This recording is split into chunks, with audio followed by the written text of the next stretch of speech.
Et salut tout le monde, c'est Petit Ninja. On se retrouve donc pour la suite de notre tutoriel sur la mise en peinture à l'aérographe. Donc on est toujours sur le Master Grade du RX78-2 3.0. Et après donc la technique de dilution et de mélange des couleurs. Donc vous vous rappelez que dans la vidéo précédente on avait fait ce mélange de couleurs qui est du gris. Et nous allons aujourd'hui voir comment appliquer donc de la couleur sur une pièce à l'aérographe. Donc vous voyez que cette pièce là elle a été entre guillemets apprêtée, hein, c'est mon kit témoin, hein, comme vous savez tous, c'est le Wing Gundam, mon vieux Wing Gundam que je me sers donc en tant que kit témoin. Donc là comment on va faire pour mettre en peinture à l'aérographe. Donc déjà on va s'équiper, on va mettre son petit masque, hein, parce que comme je vous ai expliqué, on pulvérise de la peinture de manière très fine et des particules donc vraiment très fines qui risquent de pénétrer dans vos poumons et dans vos bronches et qui risquent de vous faire des dégâts assez importants. Donc moi pour cette vidéo malheureusement je ne pourrai pas mettre mon petit masque, sinon vous n'entendrez pas ce que j'ai à vous dire.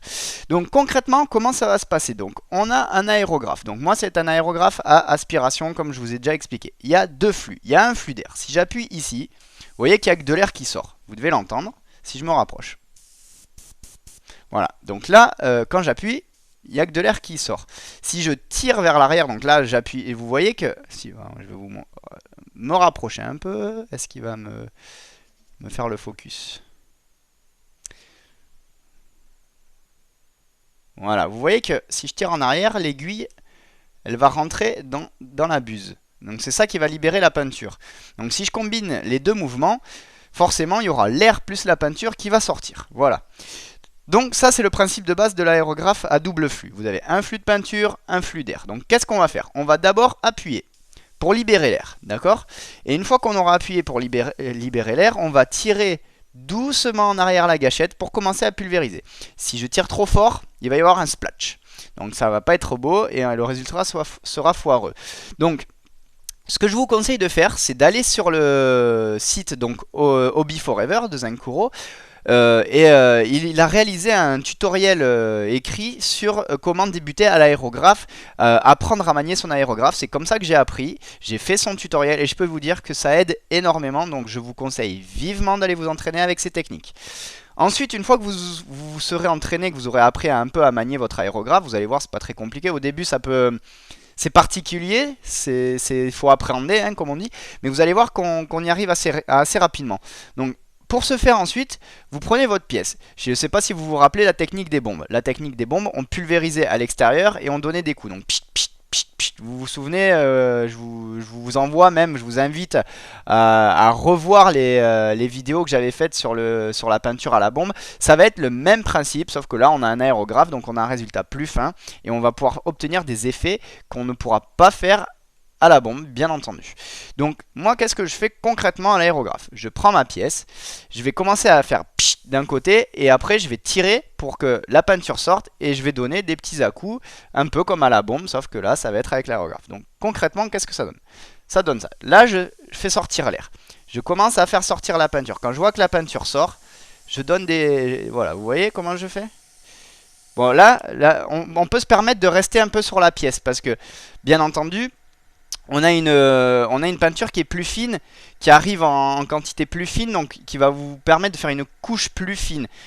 Vous savez très bien que la bombe, si vous restez comme ça sur la pièce, vous allez faire des gros pâtés. Alors que là, à l'aérographe, je peux me permettre, vous voyez, de pulvériser tout en restant sur la pièce. Oui, donc, après cette petite coupure malencontreuse, je vous disais donc, une bombe, vous ne pourrez pas rester dessus comme ça, sinon vous allez faire des gros pâtés. À l'aérographe, si vous pulvérisez correctement, vous pouvez rester sur la pièce en faisant des allers-retours comme ceci. Bien entendu, si vous restez comme ça, à vous acharner sur un endroit, ça va forcément couler à un moment donné. Mais moi, je vous conseille quand même de faire un peu comme avec la bombe. Vous appuyez, vous faites sortir la peinture et vous pulvérisez de l'extérieur vers l'intérieur comme ceci, vous voyez. Et là, logiquement, vous obtiendrez un résultat qui ne devrait pas être trop mal. Si vous avez bien réussi votre dilution et que vous avez bien respecté les petites règles de dilution, vous obtiendrez quand même quelque chose d'assez sympathique. Donc, vous voyez, toujours, je commence à pulvériser à l'extérieur de la pièce et ensuite je viens dessus. Et vous voyez, je peux augmenter le flux de peinture si j'ai envie, hein. Je peux faire quelque chose de très fin comme je peux faire quelque chose de très très large. Donc là, j'ai recouvert ma peinture. Et j'en mange de la peinture d'ailleurs au passage, c'est pas très agréable. Donc je sais pas si vous voyez vraiment la différence de teinte parce que c'est vrai que j'ai fait un gris, c'est un gris qui est quand même assez clair. Et je vous fais ça sur du blanc, donc là il y a du bleu, donc on va peut-être pouvoir mieux voir. Donc vous pouvez faire un jet fin ou un jet large, c'est à vous de voir. Déjà vous pouvez changer la taille des buses, ça va vous aider aussi. Et plus vous tirez, plus votre jet va être large et plus il y aura de peinture. Donc si vous avez besoin de recouvrir une pièce totalement, vous faites un gros jet en vous mettant pas trop près, vous faites un jet assez large et vous allez peindre plus vite. Si vous devez faire du pré-shading ou du post-shading et qui vous faire des traits plus fins, vous allez juste tirer à peine, vous rapprocher et vous pourrez faire des traits vraiment très très fins.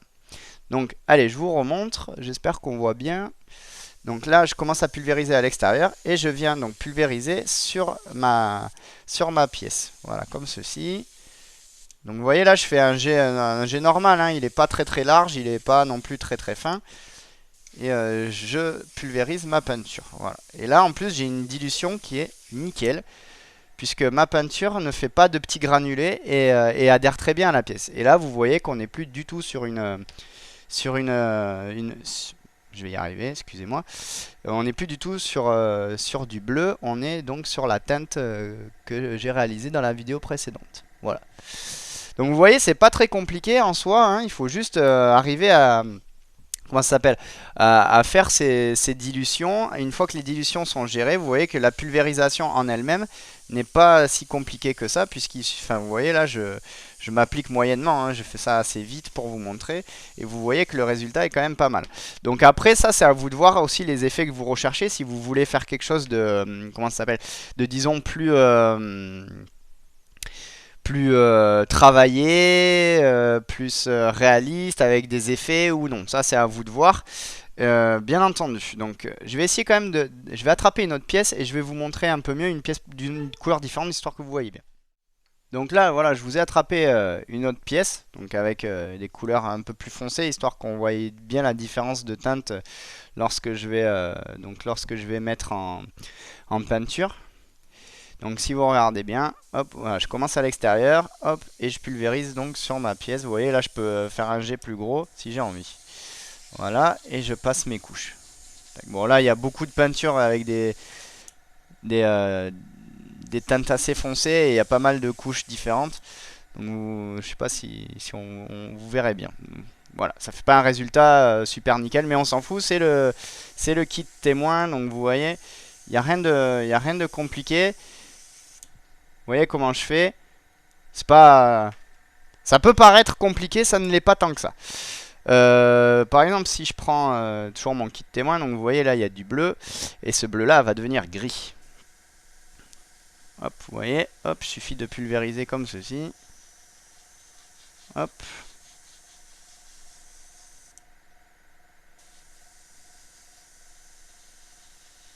L'avantage de l'aérographe, c'est que vous allez, comme je vous ai dit, vous pouvez contrôler le flux de peinture et d'air. Et du coup, vous voyez que là, j'ai réussi à ne peindre que la pièce bleue. Puisque regardez, si vous regardez sur le rouge et les autres pièces bleues, il n'y a aucune projection de peinture grise. Donc là, j'ai vraiment pulvérisé que sur l'avant-bras de mon Gundam. Donc ça va vous permettre de faire des trucs vraiment précis, comme je vais essayer de vous montrer là. Hop, si j'y vais progressivement et que je me rate pas, voilà. Vous voyez comment je fais? Je peux faire l'intérieur de cette pièce-là sans toucher au rouge. Voilà. Donc là, ça va vraiment être... c'est vraiment là l'intérêt de l'aérographe. Vous voyez, j'ai réussi à faire quelque chose de très fin. Et un jet plutôt fin et qui a été précis et qui m'a permis de peindre juste donc l'intérieur de la pièce bleue sans qu'il y ait de projection sur le rouge. Voilà, donc c'est là que ça devient vraiment intéressant à l'aérographe, hein. Donc je vous remontre, je vais essayer de refaire ça proprement. Donc là j'ai mon avant-bras, je vais faire un jet très très fin. Et vous voyez, je vais pulvériser vraiment que le milieu de la pièce. Voilà, vous voyez, hop, focus. Non, il veut pas focuser. Allez. Voilà. Donc là, vous voyez, j'ai réussi à peindre que l'intérieur de la pièce. Donc là, vraiment, je commence par appuyer, faire sortir l'air. et je tire légèrement vers l'arrière pour vraiment faire sortir un tout petit jet de peinture, de manière à ce que ça fasse quelque chose de très fin et que je n'aille pas faire des crachotis sur les autres pièces. Donc ça, il va falloir vous entraîner. Encore une fois, allez voir le tuto de Zenkuro sur Hobby Forever. Vous verrez comment procéder pour réaliser ça. Donc maintenant, je vais procéder aux mêmes étapes sur les différentes pièces de mon Gundam. Et on se retrouve pour la prochaine vidéo.